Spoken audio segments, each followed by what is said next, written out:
Hello बच्चों। यहाँ question में लिखा है solid cylinder of mass m is kept balance on fixed incline plane of angle 37 with the help of thread fastens to its jacket. Jacket मतलब इसके surface पे लगा हुआ है। The cylinder does not slip. In what direction should the thread be pulled to minimize the force required to hold the cylinder and what is its magnitude. Clear है? तो ध्यान से देखिएगा। सबसे पहले मैं यहीं पे छोटा सा पार्ट बना दे रहा हूं। देखो यहां लग जाएगा एफएस और mg के जो कंपोनेंट्स आएंगे वो mg का एक कंपोनेंट यहां कहीं पे आ जाएगा आपके पास mg साइन थीटा, और यहां कहीं पे एक कंपोनेंट आ जाएगा mg कॉस थीटा।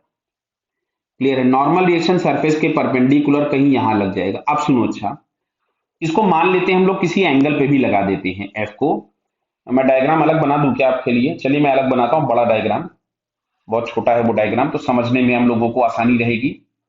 तो यहाँ पे चलिए मैंने सबसे पहले आपके लिए बनाया सिलेंडर का क्रॉस सेक्शन, ये ऐसा। क्लियर?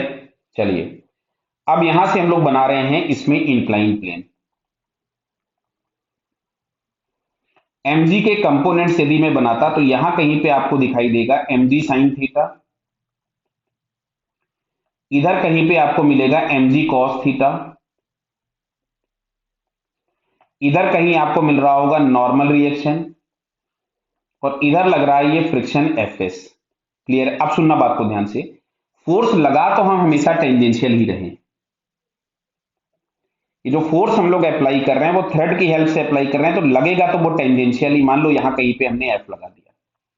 क्लियर है? तो अब हम लोगों ने इसका यहां कहीं से कोई भी एंगल ले लिया। मान लेते हैं इस एंगल को हम लोग कुछ भी एंगल ले लेते हैं अल्फा।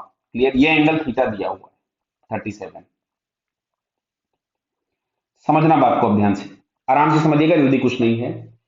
अब अच्छा देखो, बैलेंस हमें करना है इस mg साइन थीटा को। अब एक चीज और समझना, ये एफ टेंजेंशियल है। अब अगर हम सेंटर के अबाउट टॉर्क निकालें, देखना ध्यान से, तो इसका टॉर्क, नॉर्मल का टॉर्क सारे जीरो हो गए। मतलब टॉर्क के नाम पे केवल और केवल मिलेगा एफ और एफ एस।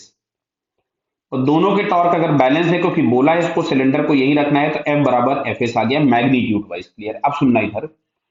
अब अगर हम इधर की तरफ में देखेंगे, मान लो हम अल्फा एंगल खुद भी लगा देते हैं, तो ये यहाँ पे कंपोनेंट मिलेगा एफ कॉस अल्फा, और बैलेंस करना है हम लोगों को mg साइन थीटा को। तो अच्छा बताइए एफ की मिनिमम वैल्यू कब होगी? जब कॉस अल्फा मैक्सिमम हो जाए। तो कॉस अल्फा मैक्सिमम कब होगा? 1।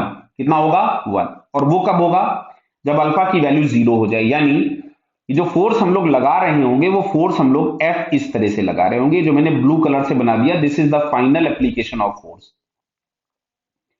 अब अगर हम अप द इंक्लाइन देखें, तो अप द इंक्लाइन लगने वाला ये एक स्टैटिक फ्रिक्शन है और एक ये एफ है, दोनों ऊपर लग रहे हैं और दोनों मिलकर mg साइन थीटा को बैलेंस कर रहे हैं।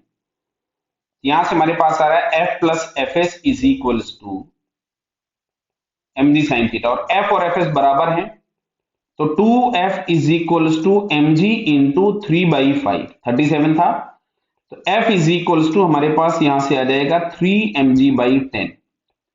क्लियर? तो 3mg/10 m के टर्म्स में ही लिखा गया है, g के टर्म्स में। तो 3mg/10 parallel to the incline and vertically up the incline. तो ये वाला हम लोगों को आंसर मिलना चाहिए। इसमें लिखना भी चाहिए parallel to the incline upward.